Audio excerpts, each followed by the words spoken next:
વિદ્યાર્થીઓ, આજે આપણે બીજી થિયરી દ્વિપરિમાણમાં સાપેક્ષ વેગ વિશે સમજવાના છે. સાપેક્ષ વેગ એટલે તમને ખબર છે કે એકની સાપેક્ષે બીજાનો વેગ જો બંને એક જ દિશામાં જાય તો બાદબાકી વિરુદ્ધ જાય તો સરવાળો, અને અમુક કોણે જાય તો વર્ગમૂળમાં બે વેગનો સરવાળો વત્તા 2v1 v2 cos θ વાળું આપણે જે સૂત્ર લેતા હતા એના આધારિત દાખલાઓ અને થિયરીઓ છે. અત્યારે આપણે એ થિયરી જોઈએ છે. તો વિદ્યાર્થીઓ, દ્વિપરિમાણમાં સાપેક્ષ ગતિ સમજાવવા માટે હું અહીં બે સમતલ લેવું છું. દ્વિસમતલ, આ x અને આ y, અને આ સમજાવવા માટે બે સમતલની સાથે જે લેવું છું તે બે નિર્દેશ ફ્રેમ છે. મતલબ કે મેં બે નિર્દેશ ફ્રેમ લીધી છે. ધારો કે આ પહેલો xy સમતલ જેની નિર્દેશ ફ્રેમ છે a, અને આ બીજો xy સમતલ જેની નિર્દેશ ફ્રેમ છે b. તો a અને b નિર્દેશ ફ્રેમ કોઈ t સમય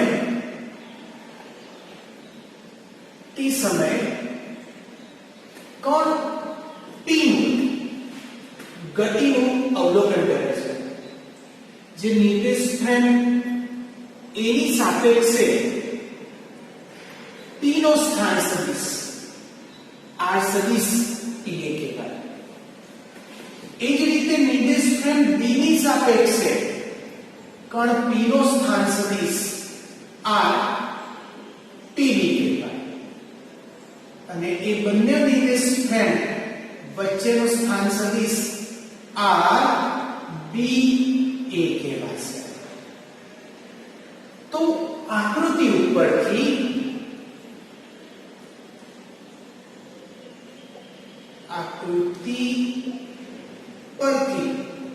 ત્રિકોણ O P O' માટે શું લખી શકું?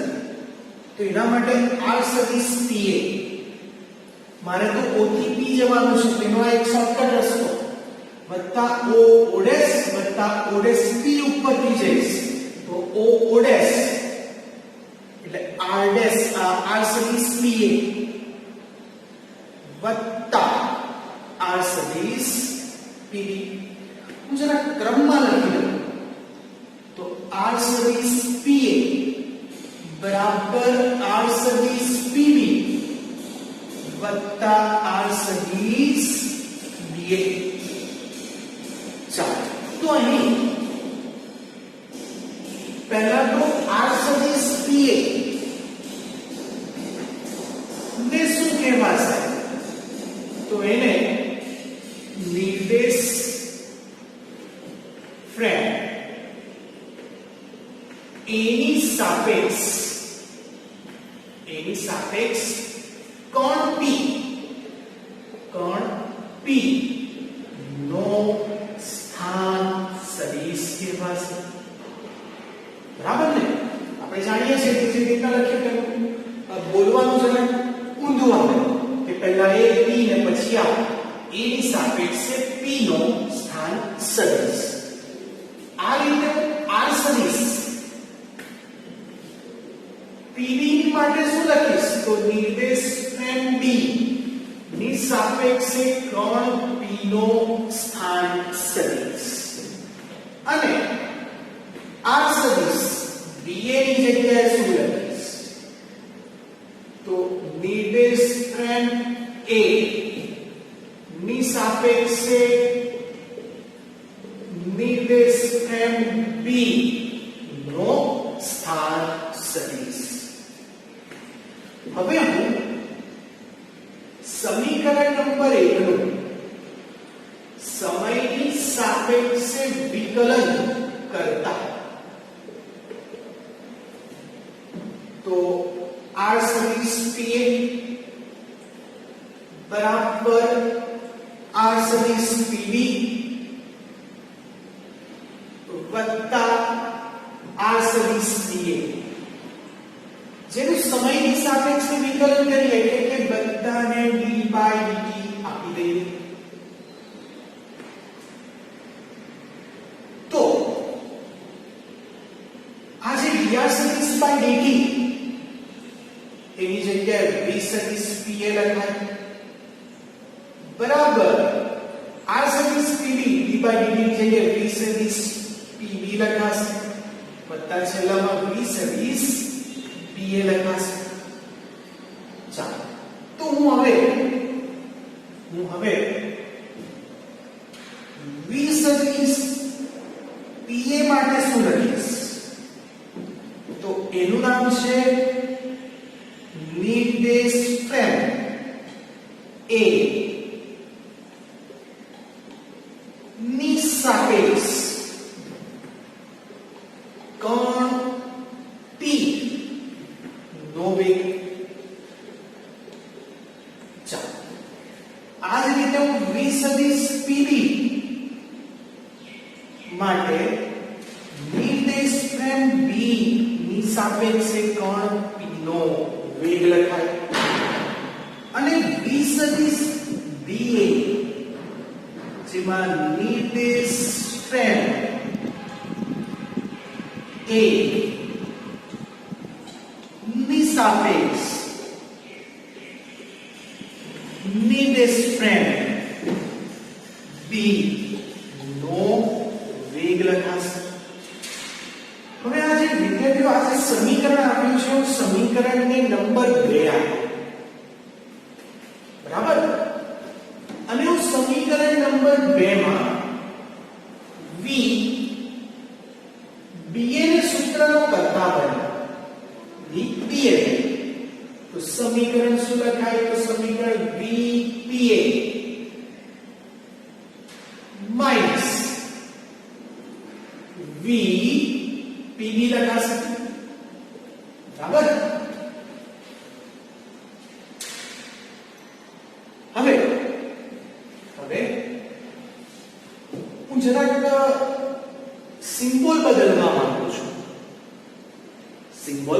માંગુ છું મતલબ કે PA ની જગ્યાએ AP ને PB ની જગ્યાએ B લખવા માંગુ છું તો શું થાય તો આગળ જે છે ને એ માઈનસ આવી જશે કેમ તો ખાસ સમજો કે VPA એટલે તમે A ની સાપેક્ષે P નો સ્થાન સદિશ એટલે આ દિશામાં જાઓ છો પણ VPA એટલે P ની સાપેક્ષે એનો સ્થાન સદિશ એટલે તમે આ ડાયરેક્શનમાં જાઓ છો બંને જુદી દિશા થઈ ગઈ બરાબર જો હું એમ કહું કે આ x અક્ષ ઉપર જાય તો એનો સિમ્બોલ બદલીએ તો મતલબ કે તે ઋણ x અક્ષ ઉપર જાય બરાબર એટલે તમે આ સફિક્સમાં જે નામ લખો છો તે તમારી મરજીએ નહીં લખી શકો એના પ્રોપર નિયમ પ્રમાણે જવું પડે તો મેં અહીંયા એના ચિહ્ન બદલ્યા તો મારે આગળ માઈનસ મૂકવું જ પડશે તો આ રીતે બીજાનો બી સિમ્બોલ બદલી નાખ્યો VPD ની જગ્યાએ BP તો આગળ કોણ આવી જાય માઈનસ તો માઈનસ v સદિશ AP આ માઈનસ માઈનસ પ્લસ v સદિશ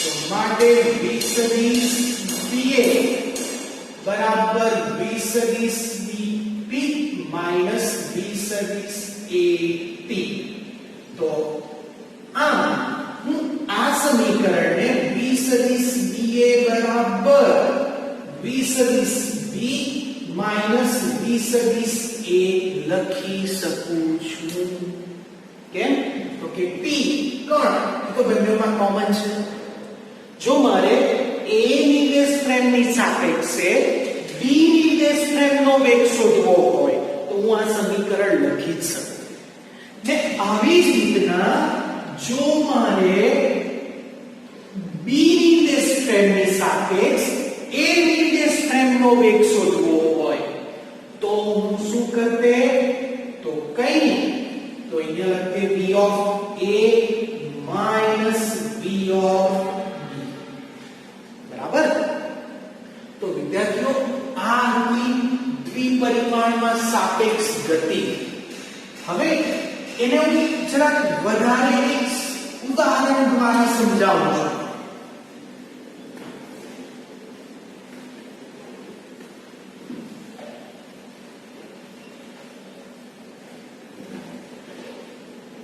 ઉદાહરણ ને આધારે આપણે સમજીએ તો જરાક વધારે ખ્યાલ આવે. ધારો કે ઉપર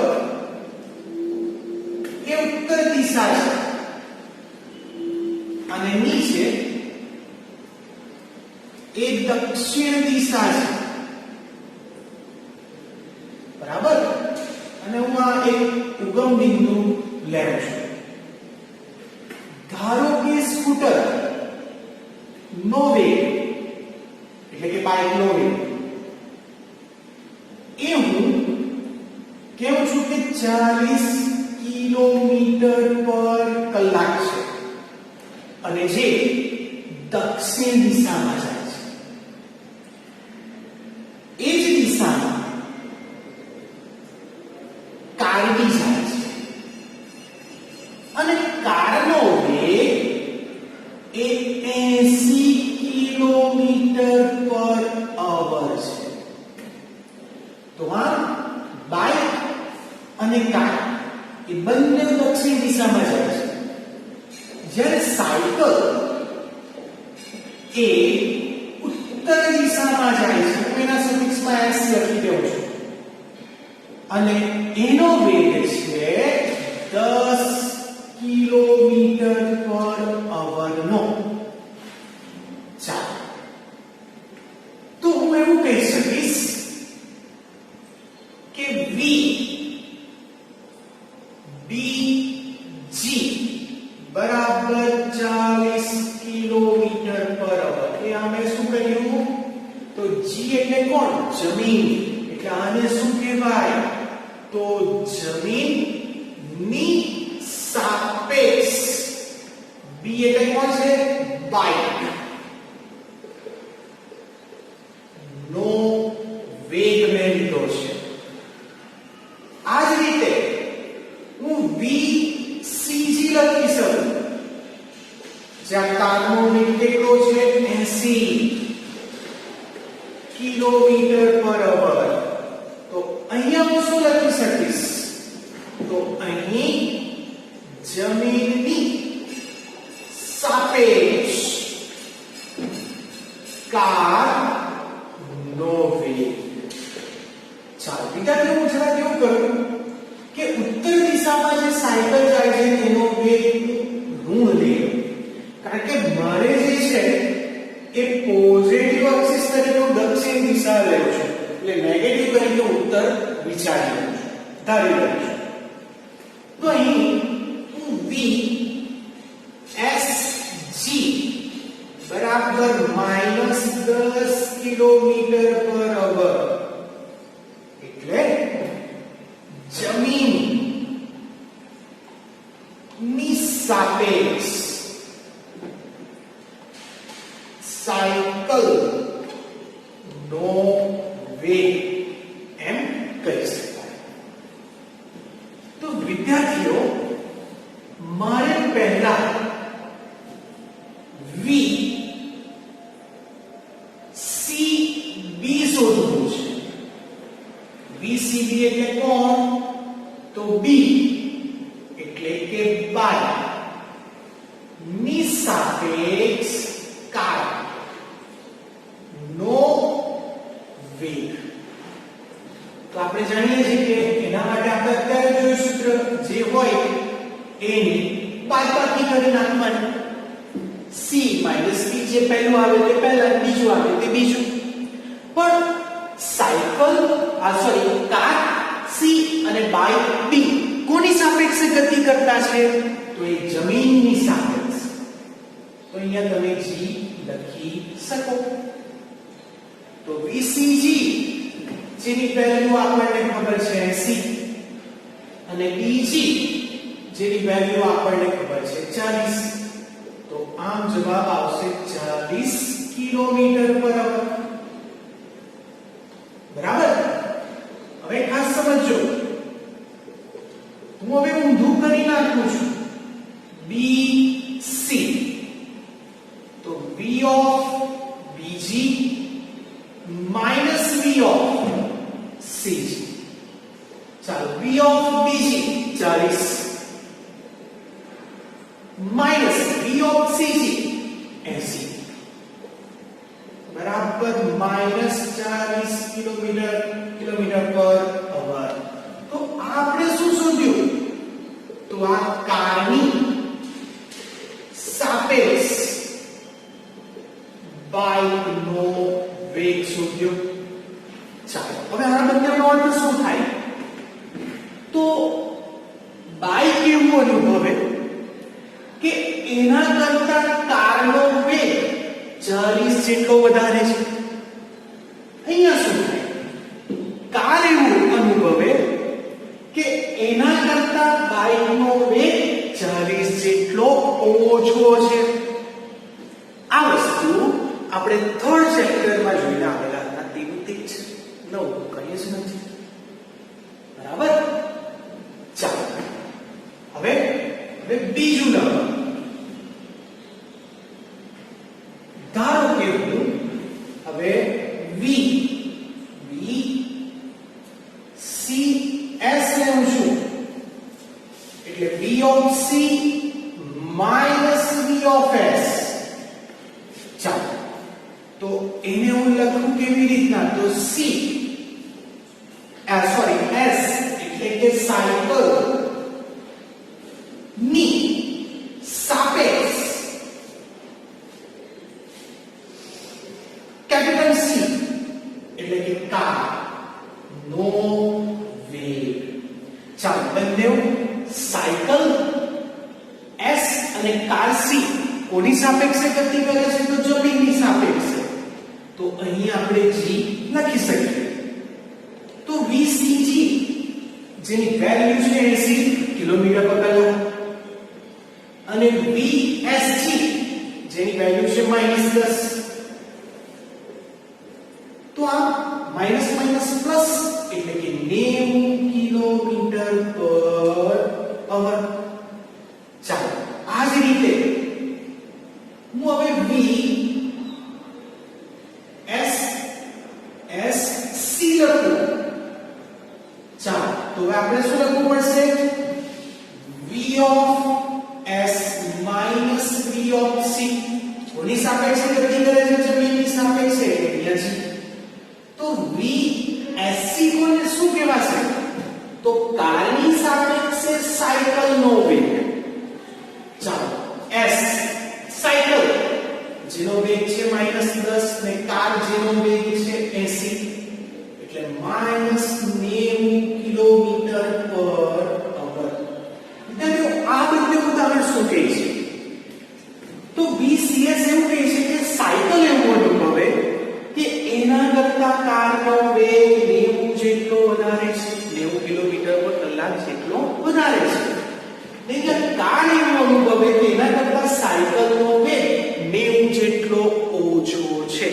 વિદ્યાર્થીઓ, આમ જોવા જઈએ તો આપણે ત્રીજા ચેપ્ટરની જે છેલ્લી થિયરી જોઈ હતી નિર્દેશ ફ્રેમ, તેના જેવી જ છે. બસ ખાલી અહીંયા ઉપર તીર આવેલા છે, કારણ કે આ જે ગતિ છે એ સમતલમાં છે, નવું બીજું કશું જ નથી.